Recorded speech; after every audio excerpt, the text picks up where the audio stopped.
தமிழ் பேசும் அனைத்து நாள் உள்ளங்களுக்கும் இனிய மாலை வணக்கம். இன்றைக்கி நம்ம இந்த வீடியோவில் பார்க்க போகிறது என்ன அப்படின்னா, இப்போது இருக்கக்கூடிய காலகட்டத்தில் நான் தெளிவாக சொல்லிடுறேன். ஒரு கிறுக்குத்தனமாக ஒரு டான்ஸ் ஆடுறது, நம்ம இப்போ அப்பாற்பட்டு இப்போ நம்ம ஒருத்தவனை பார்க்குறோம் அப்படின்னா பேசிகிட்டே இருக்கான்னு வச்சுங்களேன், அவனை நம்ம ஒரு மாதிரியாக கிண்டல் பண்ணுவோம். ஓகேவா? அந்த கிண்டல் பண்ணும்பொழுது அது ஒரு மாதிரியாக பண்ணுறவனே இப்போ ஃப்யூச்சரில் பெரிய ஆள் ஆகிட்டு இருக்காங்க நிறைய பேர். ஓகேவா? இப்போ ரியாலிட்டிக்கு இதுக்கும் மாறி வருது. இது இப்படி தான் இருக்கணும், இப்படி தான் பழகணும் அப்படிங்கிறது இல்லை. இப்படி இருக்கிறதுக்கு பதிலாக மாற்றாக கூட நம்ம இதுக்கு ஆப்போசிட்டாக பண்ணாலும் லைஃப்பில் சக்ஸஸ் ஆகலாம், ஒரு பெரிய ஆள் ஆகலாங்கிறது நிறைய இருக்குது. அதில் இப்போ பிக் பாஸ் நடந்தது இல்லையா? பிக் பாஸில் ஒரு 4 பேர் உள்ளே போயிருக்காங்க. அவங்கள பற்றி டீட்டெயிலாக பார்க்க போகிறோம். எனக்கு தெரிஞ்சு இப்போ நீங்கள் டிவியில் பார்க்கும்போது குழந்தைகள் எல்லாருமே பார்ப்பீங்க. அப்போ அவங்கள பார்க்கும்போது இவங்க யார் என்ன அப்படின்னா தட்ஸ் நாட் ஃபேர். அவங்கள பார்த்து நிறைய பேர் அதேமாதிரி மேபி வருவதற்கான வாய்ப்புகள் கூட இருக்கலாம். சினிமா கலை அதெல்லாம் முன்னாடி செத்துருச்சு. ஓகே, செத்துருச்சுங்கிறத விட முன்னாடி போயிடுச்சு. மேபி இப்போ இருக்கக்கூடிய காலகட்டத்தில் ட்ரெண்டிங்காக ஃபன்னியாக பண்ணுறவங்களுக்கு தான் காலம். ஓகேவா? நல்ல கருத்துக்களை சொல்கிறவங்களுக்கெல்லாம் காலங்கிறது இல்லை. சரி, ஓகே, அது நமக்கு வேணாம். இப்போது அதை பற்றி ஒரு டீட்டெயிலாக பார்க்கலாம். திவாகர் வாட்டர்மெலன் ஸ்டார்னு சொல்லுவாங்க. இப்படி ஒரு வாட்டர்மெலன் வச்சுட்டு இப்படி செய்வார் இல்லையா, அரோரான்னு ஒருத்தர், கலையரசன் ரம்யாஜி. ஓகே, அவங்க 4 பேரையும் பற்றி டீட்டெயிலாக பார்க்க போகிறோம். அவங்கள எப்படி வந்தாங்க என்ன டீட்டெயிலுங்கிறத பார்த்துருவோம். ஓகேவா? வீடியோ ஸ்கிப் பண்ணால் பாருங்கள். வீடியோக்கு ஒரு லைக்கை தட்டி விட்ருங்க. உங்கள் ஃப்ரெண்ட்ஸ் நண்பர்களுக்கு ஷேர் பண்ணுங்கள். ஓகேவா? Watermelon star. ஓகேவா? வாட்டர்மெலன் ஸ்டாரை பொறுத்த அளவுக்கு உங்களுக்கு எல்லாருக்குமே தெரிஞ்சிருக்கும். அவர் டாக்டர்னு ஒரு பட்டம் இருக்குது. ஆனால் டாக்டர் தான். ஓகேவா? ஆனால் கொஞ்சம் பேசும்பொழுதும் சரி, இப்போ அஜித் தளபதி போயிட்டாருன்னா நான் தான் தளபதி அப்படிங்கிற மாதிரி ஒரு டான்ஸே ஆட வராது. பட் ஆனால் ஏதோ அவரை பார்க்கும்பொழுது ஒரு இன்ஸ்பிரேஷனை விட இவரை பார்க்கும்பொழுது ஒரு ஃபன்னியாக இருக்குல்ல அப்படிங்கிற மாதிரி ஒரு தாட்டு தான் வருது. எல்லாருமே அப்படி தான் மாறிட்டாங்க. ஓகே, ஆனால் சாத்தியமான பன்மை கொண்டவர், தான் பெரிய ஆள் அப்படிங்கிற மாதிரி நிறைய முறை பேட்டியில் சொல்லி நிறைய முறை குத்து வாங்கியிருக்காரு. ஓகேவா?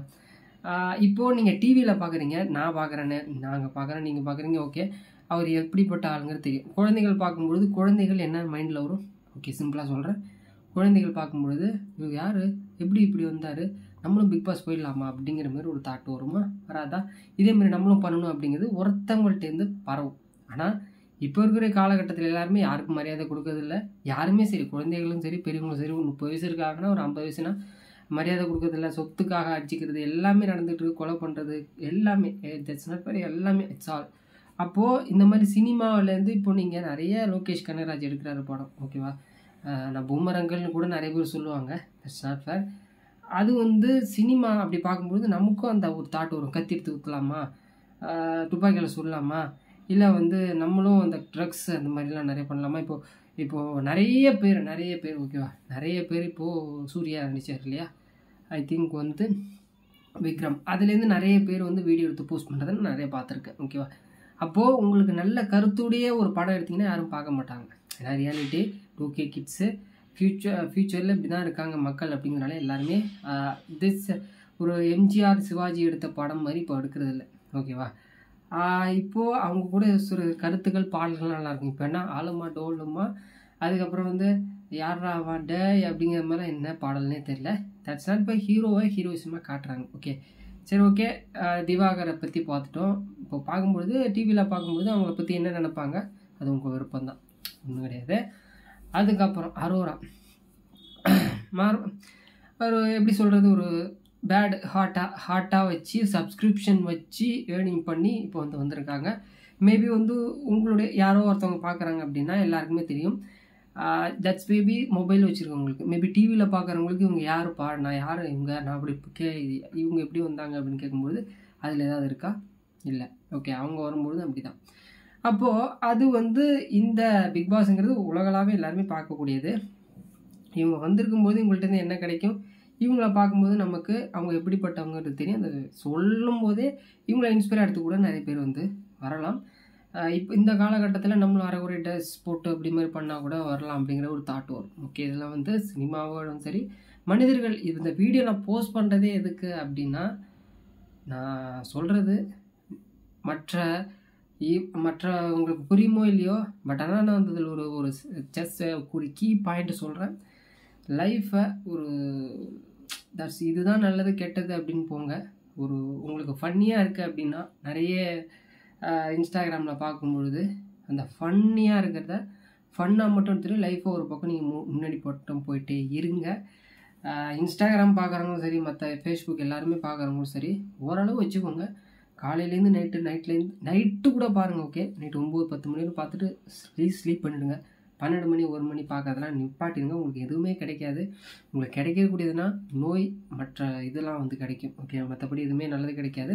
புக்ஸ் படிங்க. புக்ஸ் எல்லாம் இப்போ யாருமே இல்லை, எல்லாமே ஆன்லைன் சேட்டிங் மாதிரி போயிடுச்சு. புக்ஸ் படிங்க. பெரியவங்களோட கொஞ்சம் டைம் ஸ்பெண்டுங்க. பெரியவங்களோட கொஞ்சம் நிறைய பேசுங்க. அப்போ தான் உங்களுக்கு பழங்காலத்து இதெல்லாம் புரியும். பழங்காலத்துனா இப்போ எனக்கு சளி பிடிச்சிருக்கு அப்படின்னா அவங்க துளசி இலை அந்த மாதிரிலாம் சொல்லுவாங்க. இப்போ இருக்கக்கூடிய 2K கிட்ஸுக்கு துளசி இலைன்னா என்னன்னு தெரியாது. நிறைய பேர் விஜயகாந்த் அவர் எப்படிப்பட்டவருங்கிறது நிறைய பேர் தெரியாது அப்படிங்கிறாங்க. ஓகேவா, அதனால் வந்து நல்லவர்களை வந்து நல்லாவே கடைபிடிச்சிக்கோங்க. உங்களுக்கு அதனால் நான் வந்து இன்ஸ்டாகிராமே பார்க்கக்கூடாது அப்படின்லாம் சொல்ல வரல. ஓகேவா, ஒரு ரியாலிட்டியை ஓரளவு வச்சுக்கிட்டு தட்ஸ் உங்களுடைய லைஃப்பை முன்னோக்கி கொண்டு போங்க. ஓகே, இப்போ நான் திவாகர் சொல்லிட்டேன், அரோரா சொல்லிட்டேன், ரம்யாஜி கையை காட்டி கொஞ்சம் பேட் வேர்ட்ஸ் பேசுறது, ஒரு ஆட்டிடியூட் காட்டுறது அப்படிங்கிற மாதிரி நிறைய பண்ணிட்டு தான் வந்து இந்த லெவலில் வந்திருக்காங்க. நிறைய அந்த ஆட்டங்கள்லாம் போடும்போது நிறைய பார்த்துருக்கோம். அந்த மாதிரி இன்ஸ்பயர் பண்ணி இப்போ யாரும் உங்களை பார்க்குறாங்க அப்படின்னா இந்த மாதிரி இன்ஸ்பயர் பண்ணி இவங்களும் எப்படி வந்தாங்க, இவங்க எப்படிப்பட்டவங்க, இவங்க ஹிஸ்ட்ரி பார்க்கும்போது ஒன்றும் கிடையாது, இந்த மாதிரி வந்தாங்கன்னு சொல்லிட்டு இன்னும் நிறைய பேர் இன்ஸ்பயர் எடுத்து இந்த மாதிரி ஆடல் பாடல் அது டான்ஸ் ஆடப்போங்க. இதுலேருந்து எதாவது கிடைக்குமா? That's not far. கலையரசன் அகோராக்கள்னு ஒன்று இதை பயன்படுத்திக்கிட்டு அதெல்லாம் புனிதமான ஒரு இது அகோராக்கள் அப்படிங்கிறத பயன்படுத்திட்டு அவர் உள்ளே வந்தார். நிறைய வீடியோஸ்லாம் பார்த்துருப்பீங்க, அது உங்களுக்கு தெரியும். கடவுளை வச்சு நிறைய பேர் ஏமாற்றலாம் அப்படிங்கிறத நிறைய பேர் பார்த்துருப்பீங்க. அதே மாதிரி அகோராக்களை அவங்க எப்படிப்பட்டவங்க அதை பற்றி நம்ம பேசுகிறது நல்லா தெரியும். ஓகேவா, அப்படிப்பட்டு வந்தார் கலையரசன். அப்போது நீங்கள் பார்க்கும்பொழுது இவர் எப்படி வந்தார், இவர் எப்படி இருந்தவர், இவருடைய ஹிஸ்ட்ரி பார்க்கும்போது இன்ஸ்பயர் பண்ணி வரத்துக்கும் நிறைய வாய்ப்பு இருக்குது. ஓகேவா, இவ்வளோவா நான் சொன்னது எல்லாமே வந்து ஒருத்தவங்க இப்போது ஆப்ரஹாம் லிங்கன் கூட விடுங்க, இவர் நமது விஜயகாந்தாக இருக்கட்டும், விஜயகாந்த் நிறைய தமிழ் புலவர்கள், அப்புறம் வந்து நிறைய சின்ன வயசுலேருந்து கஷ்டப்பட்டு வந்த நிறைய மனிதர்கள்லாம் உங்களுடைய ஹிஸ்ட்ரியெல்லாம் பார்த்தீங்கன்னா உங்களுக்கு ஒரு லைஃப் மோட்டிவேஷனாக எடுத்துக்கலாம். ஓகேவா, அப்துல் கலாம் ஐயா அவர்களை நீங்கள் மோட்டிவேஷனாக எடுத்துக்கலாம். அவங்களுடைய லைஃப் ஸ்டோரி அப்படின்னு பார்த்தீங்கன்னா திருவள்ளுவர், இந்த மாதிரி வந்து நீங்கள் அவங்களுடைய ஹிஸ்ட்ரியை படிக்கும்போது உங்களுக்கு ஒரு மோட்டிவேஷன் இருக்கும். பட் ஆனால் இந்த மாதிரி பீப்புள்ஸ் இருக்கும்போது நீங்கள் மோட்டிவேஷனாக எடுத்திங்கன்னா அந்த மாதிரி விளாக்ஸ் பண்ணலாம் அப்படிங்கிற ஒரு தாட்டு தான் போகும். அதனால் வந்து என்றைக்குமே வந்து நல்லதை எடுத்துக்கோங்க, கெட்டதை எடுத்துக்கோங்க, கெட்டதை ஓரளவு மட்டும் எடுத்துக்கோங்க அப்படின்னு சொல்லிவிட்டு வீடியோவுக்கு வணக்கத்தை வச்சு விடைபெறுகிறேன். நன்றி, வணக்கம். வீடியோ பிடிச்சிருந்தா லைக் பண்ணுங்கள். உங்களுடைய தாட் என்ன அப்படிங்கிறத கீழே கமெண்ட் பண்ணுங்கள். நெக்ஸ்ட் வீடியோவில் வந்து பார்க்கலாம்.